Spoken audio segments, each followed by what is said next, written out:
Continuamos en el living, recibimos al precandidato a la Intendencia de Montevideo, al arquitecto Salvador Esqueloto, candidato por el Frente Amplio.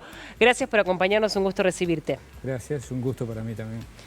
Bueno, repasábamos un poco antes de estar al aire. En este momento hay 5 precandidatos, de los cuales quedarán 1, 2 o 3, dependiendo la decisión del próximo lunes. Exacto. Estamos en una etapa donde los diferentes componentes de una estructura política que es difícil de explicarla al mundo, que tiene 108 integrantes, o sea, son 108 votos, la mitad de sectores políticos que se prorratean de acuerdo a una elección interna que se hizo ya hace unos años, y la mitad de las organizaciones de base. Entonces, en estos días se están tomando esas decisiones que llegarán para el lunes que viene, y bueno, y ahí veremos cómo continúa la etapa siguiente. Hablábamos en la previa de que hay varios precandidatos que lo apoyan en diferentes sectores. En su caso es la vertiente artiguista, ¿no? La vertiente me postula. En realidad la propuesta llega a la vertiente de compañeros independientes. Bien. Que sobre fin del año pasado, o sea, estamos hablando hace apenas un mes, empezaron a moverse preocupados un poco por la quietud que había en el ambiente político y particularmente en el Frente Amplio con respecto a la elección departamental en Montevideo, y porque había habido ya algunos primeros movimientos pero que no habían generado mayor conversación ni mayor entusiasmo, y veían que quizás presentar una propuesta con el perfil que yo podría eventualmente presentar, era una opción interesante para el Frente. Esqueloto, si uno se pone a repasar su carrera, usted tiene mucha experiencia, ¿no? Al frente, en la Intendencia de Montevideo, acompañando al expresidente Tabaré Vázquez, a Mariano Arana, en sus dos gestiones. ¿Por qué se siente preparado ahora para ser usted el candidato? Yo creo que es una situación peculiar la de este año 2025. Si me apuran un poco, yo diría, bueno, en realidad varios compañeros, cada vez que había una elección departamental, por lo menos desde 2010 hasta ahora, me venían de alguna manera tanteando a ver si yo me tiraba, y yo siempre contesté lo mismo. Yo no voy a autoproponerme a nada, nunca lo hice en mi vida, no lo voy a hacer ahora que ya tengo una trayectoria bastante larga. Por lo cual, recién en esta etapa, cuando hubo una propuesta formal, en una circunstancia especial para el país, para Montevideo y para el Frente Amplio, como es este cambio de ciclo político.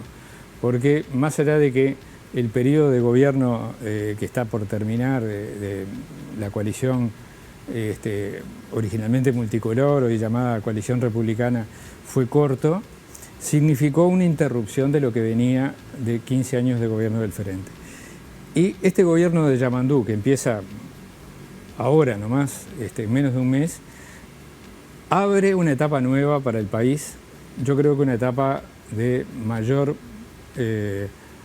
serenidad en la gestión pública, una etapa de mayor diálogo, de mayor negociación, consistente con la figura y los antecedentes de Yamandú, que me parece que es un presidente que va a representar bastante más que el Frente Amplio, que representa de alguna manera un sentido común de los uruguayos. Y esa etapa nueva lleva mucho la atención y la demanda incluso de personas calificadas y de recursos humanos hacia la conformación de los equipos, ¿no? Se están armando hoy día y se están comunicando. Hoy tuvimos la noticia, por ejemplo, de cómo se compone el equipo del futuro Ministerio de Vivienda y Ordenamiento Territorial. Bueno, se están organizando los directorios de los entes, de los servicios descentralizados.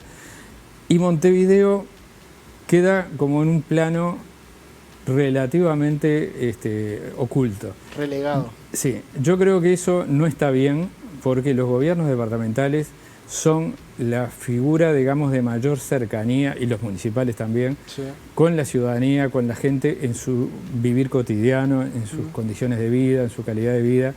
Tienen una cualidad democrática muy importante y hay que jerarquizarlos. Entonces, mientras tenemos esta energía y el foco de la atención pública puesta en el gobierno nacional, hay una oportunidad para renovar en Montevideo la propuesta política del Frente Amplio. Por eso yo acepto esta propuesta y considero que puedo liderarla en esta etapa. Recién le preguntaban por sus características y cuando la vertiente hace el comunicado para apoyar su precandidatura, hizo referencia a su condición o su profesión de arquitecto. En ese sentido, desde ese punto de vista, ¿en qué punto cree que puede aportar desde el punto de vista de edilicio? Que además hay una parte ahí de Montevideo que mucho se ha hablado en este último periodo de cómo está Montevideo a nivel de edificios. A ver, no quiero ser, digamos, categórico en cuanto a decir, bueno, un intendente debe ser arquitecto, sería un despropósito total. Pienso de todas maneras que no es una circunstancia tan rara ni en el Uruguay. Pensemos en Montevideo, no solamente con Mariano Arana, sino con otros arquitectos que en etapas anteriores tuvieron roles importantes en el gobierno departamental o en intendencias del interior del país. Y a nivel internacional hay amplia experiencia. Yo considero que la formación nuestra, ya un poco yendo a un mundo más de familiaridad, es una formación que tiene un grado de apertura hacia diferentes temáticas que tienen que ver con la construcción del entorno cotidiano, que va más allá de lo edilicio. Es decir, bueno, claro, no solamente el proyecto y la construcción de edificios, sino también una mirada sobre lo social, una mirada sobre lo cultural, y dentro de eso aparece el patrimonio, tanto el patrimonio tangible, físico, como el patrimonio inmaterial, sobre la cultura como vivencia cotidiana, sobre las políticas sociales y la gestión social. Hasta le diría hasta de la seguridad pública, ¿no? También, porque tal cual de la convivencia, de cómo claramente está estructurado determinado barrio, puede ser más o menos seguro. Y los arquitectos, si bien muchas veces quedamos como en un segundo plano, tenemos también una vocación de trabajo interdisciplinario y transversal. Total. Es decir, tenemos diálogo con las ciencias más duras, si se quiere, con las ciencias ambientales, con las ingenierías, pero también tenemos diálogo con las ciencias sociales, interfase con el trabajo social, con la sociología, con la economía, con la antropología. Entonces, bueno, esa un poco mezcla de intereses y de diversidad de links que nos conectan, creo que te da como un posicionamiento y una mirada sobre los fenómenos de la ciudad y del territorio que en este caso puede aportar. Pero al mismo tiempo tiene una parte, la Intendencia de Montevideo, de, si se quiere, ejecución, de hacer. Claramente. Y ahí hay como varios temas que están arriba de la mesa, y no voy a poner lo financiero, porque eso no tiene nada que ver con la ejecución, sí más bien de cómo controlar dinero para ejecutar diferentes cosas, pero desde el punto de vista, por ejemplo, de la limpieza, ¿tiene también una conexión desde el punto de vista de la arquitectura, de cómo generar esos ciclos? Yo te hablaba de los temas ambientales, que me parece que son quizás el eje central de la agenda de Montevideo del futuro, no solamente por una cuestión que muchas veces está como manejada de una manera a veces ramplona o desde el negacionismo, que es la realidad del cambio climático.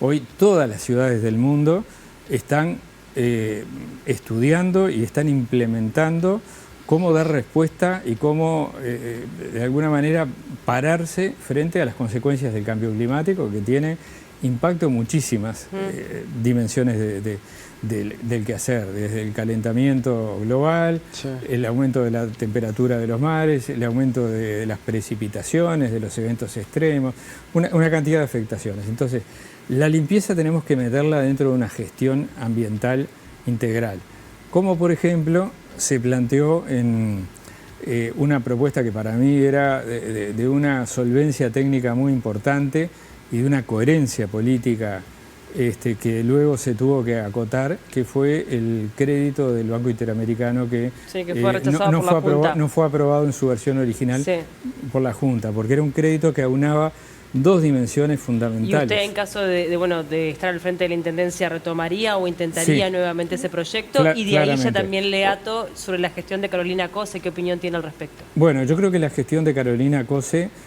obviamente que cada jefe comunal, cada intendente o intendenta le da su impronta a su gestión. Pero se dio en un contexto muy particular.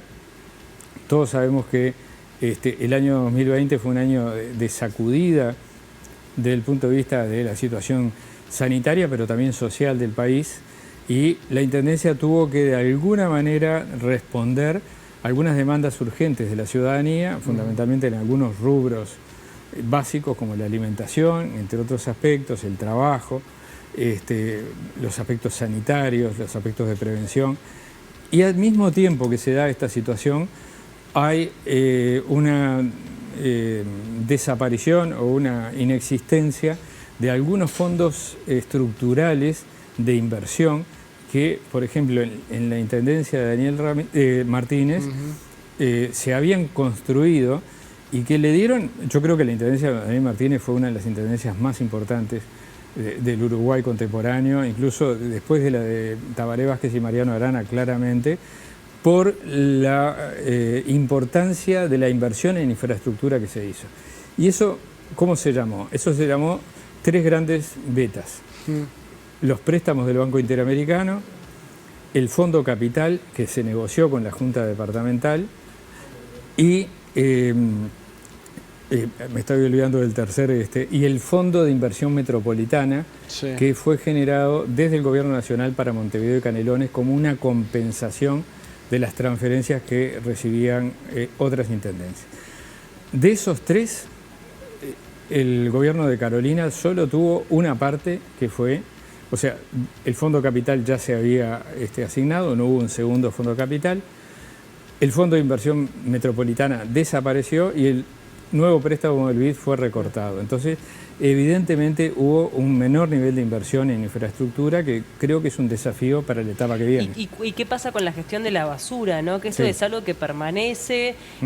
Obviamente ya sabemos que aquí en la capital el Frente Amplio viene desde hace ya muchos años ganando las elecciones, pero no logran dar con el clavo. O sea, el problema de la basura no se soluciona. Yo creo que el tema es que no hay un clavo. Son muchos y muy distintos. El tema de la basura es uno de los que está en la agenda, entre otras cosas, porque de las mediciones de opinión pública que la propia Intendencia hace carga, que viene haciendo con este formato de monitor de opinión ciudadana desde el año 2008, y que además están publicadas, son de acceso público, ha mostrado una evolución variable, con puntos altos y puntos bajos, pero en los últimos meses ha mostrado algunos indicadores de no aceptación o de disconformidad muy fuerte que en algunos superaban rubros. a la conformidad, algo que no pasaba del año 2014. Particularmente en el tema limpieza. Sí. Sin embargo, hay otros, que eso es bien interesante, porque esto es desde incluso antes que se diera este formato, porque ya en las intendencias anteriores a 2008 se tomaban mediciones por la misma empresa. Por ejemplo, la conformidad en los temas de cultura y de espacios públicos es altísima, ¿no?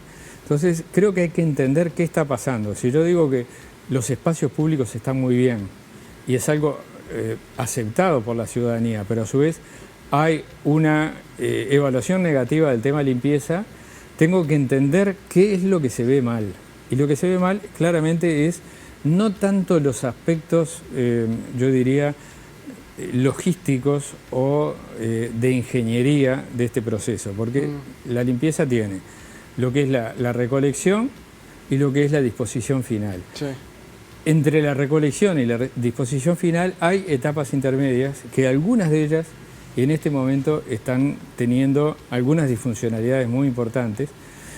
Consecuencia no tanto, por ejemplo, si estamos hablando del área central o de áreas intermedias, de que no se recoja la basura con la frecuencia suficiente, sino que aún estando los contenedores con capacidad, el hurgado y otras prácticas llevan que el entorno sea un entorno tremendamente degradado, ¿no?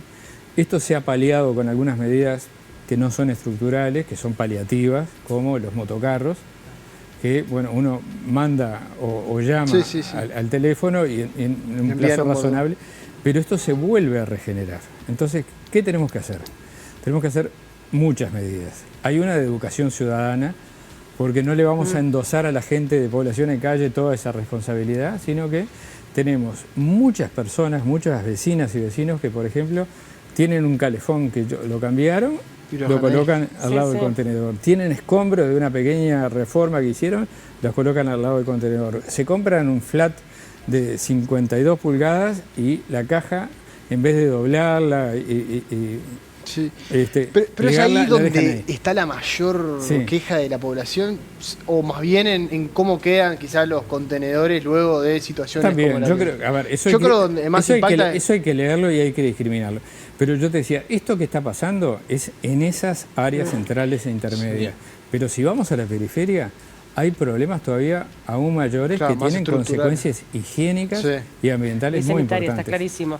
Y replicar, que en un momento se había hablado, bueno, de replicar un poco el modelo que se está desarrollando en el departamento de Canelones. ¿Qué tan factible o posible es que eso se pueda hacer en Montevideo? Sí, tan posible es que ya se está aplicando en 2 zonas, ¿no? De manera piloto. Con un alcance... Pero tú decís que se puede aplicar en todo Montevideo, ¿no? En algunas zonas. No, yo conozco bien el modelo de Canelones. No solo conozco el modelo, sino más conozco a las personas que lo implementaron. Del Departamento de Gestión Ambiental de Canelones, que es un equipo fantástico, que tiene un acumulado de 20 años de trabajo y que han hecho un trabajo... Yo creo que lo que hay que replicar de Canelones es esto, un trabajo de proximidad. Es decir, si ustedes han seguido un poco cómo se hace la implantación... Yo vivo en Canelones, así que lo conozco bien. Tengo los tarros. Pero no solo eso, sino que además el día de la entrega de los contenedores hay una reunión donde se explica a los vecinos cómo se debe proceder. Hay una comunicación permanente. Pero claro, si tú vives, ¿en qué parte de Canelones? En Lagomar. En Lagomar. Bueno, seguramente es una casa que tiene un jardín, que puede admitir que en un lugar... Tengo 2 composteras también. Claro, tenés composteras, tenés los contenedores, hay lugar para poner los contenedores que no estorben. Entonces, esas prácticas se pueden desarrollar en los barrios jardín, en algunas partes de Montevideo. Claramente, en las mayores densidades y mayor concentración, hay que ir a otros dispositivos. Claro. Que también... Si uno piensa en el centro, que un edificio entero tenga 2 tachos y que cada uno de los... Eso no es posible, pero sí es posible, y hay que trabajar en esta etapa para eso, que llegue menos basura a la calle, que se preclasifique y que tenga menos tiempo de permanencia en la calle. Salvador, y todos estos proyectos que en un momento habían aparecido, como de generar a través de la basura energía o combustible, hubo un proyecto muy importante, en un momento se habían acercado inversionistas, creo que de Estados Unidos. ¿En qué quedó? ¿Es real? ¿Es factible que pueda pasar ahora, algo de eso? Todas las evaluaciones dieron que no eran rentables, aunque muchas ciudades, no solo en Europa y Estados Unidos, sino en América, hacen lo que se llama la valorización energética de los residuos. Es decir, producen energía como estamos produciendo hoy, por ejemplo, con los residuos de otro origen, en plantas en el interior del país, por ejemplo, con los residuos del arroz o con los residuos de la forestación. O sea, es posible producir energía, creo que hay que insistir con eso, y también hay que ir a soluciones metropolitanas. Es decir, hoy se está estudiando y ahí tenemos que tener una muy buena articulación, y creo que la vamos a tener con el Ministerio de Ambiente, para estudiar posibles soluciones metropolitanas que incluyan como opción la valorización de los residuos. Nos queda poco tiempo para terminar la entrevista, pero no quiero dejar de preguntarle por cómo viene desarrollándose el tono de la campaña o de este inicio.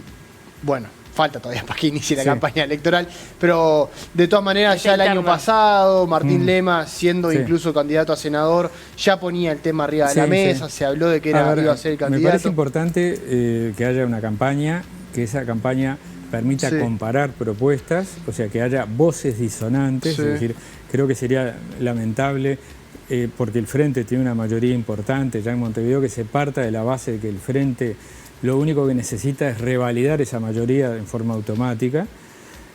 Creo que la opinión de la oposición es muy importante, siempre que sea una opinión responsable y también respetuosa, ¿no? Nosotros venimos de una campaña hacia octubre y también hacia noviembre, donde se vieron los límites de la violencia política en la campaña, ¿no? Aquellos políticos o aquellos voceros que, ya sea en sus actos políticos o en sus redes sociales o en sus manifestaciones públicas, ridiculizaron al adversario, tuvieron una actitud beligerante, no hablaban de propuestas y lo que hacían era hablar del peor Frente Amplio, fueron sancionados por la población. Es decir, no tuvieron una respuesta positiva. La gente no acepta ese tipo de tono de campaña. espero que haya una campaña positiva, que haya una campaña de propuestas y que podamos comparar nuestras propuestas con las de la oposición. Pero las críticas particularmente las críticas de Martín Lema hacia la Intendencia en lo que hace a gasto del casino municipal, gasto de la propuesta en cultura en el marco de los 300 años de Montevideo y ahora conociendo la situación financiera de la Intendencia, ¿crees que fue justa, que estuvo de más Yo digo, esa crítica? bienvenidas las críticas justas, ¿no? Pero también sobre el tema cultura se han dicho y se han manejado informaciones absolutamente inexactas y también hay como un estado de opinión en algunos sectores, llamémosle de influencers, ya no de población, que va hacia una descalificación de la inversión en actividades culturales, incluso con datos absolutamente irreales comparando Montevideo con París, cuando en realidad esos datos son incontrastables y no existen. Salvador, le comenté que además estuvo Cerete, le preguntamos obviamente también por el tema de la cultura y él señaló que considera que bueno, se debería redistribuir de una forma diferente y que teniendo otras prioridades la Intendencia relegaría un poco el gasto que se hizo de manera excesiva en cultura. No me animo a decir eso. ¿Cuál sería su postura? La postura mía es, evidentemente, si hay, y aparentemente hay, alguna dificultad financiera que se registró en el año 2024 y que puede tener cierta, digamos, influencia en el año 2025, que implique, bueno, reprogramar algunos pagos o posponer algunas acciones. Claramente lo que hay que hacer es priorizar los elementos básicos de atención a las necesidades de la población, incluyendo lo que tiene que ver con las políticas sociales. Otras acciones habrá que estudiarlas y reprogramarlas. Bueno, volver a plantear un presupuesto equilibrado, lo tenemos que hacer de inmediato porque vamos a tener que asumir el 8 de julio, inmediatamente plantear una propuesta presupuestal, pero siempre digamos, contemplando la transversalidad de lo que implica un gobierno departamental, ¿no? Me imagino que con expectativas de ser uno de los candidatos finalmente. Sí, claramente, sí. Y con muchas ganas también, no solo de ser uno de los candidatos, sino de hacer una campaña que va a ser corta, que va a ser intensa, pero que, como ustedes anunciaron, ya tiene algunos protagonistas y que me gustaría que se desplegara de la mejor manera posible. Salvador, gracias por su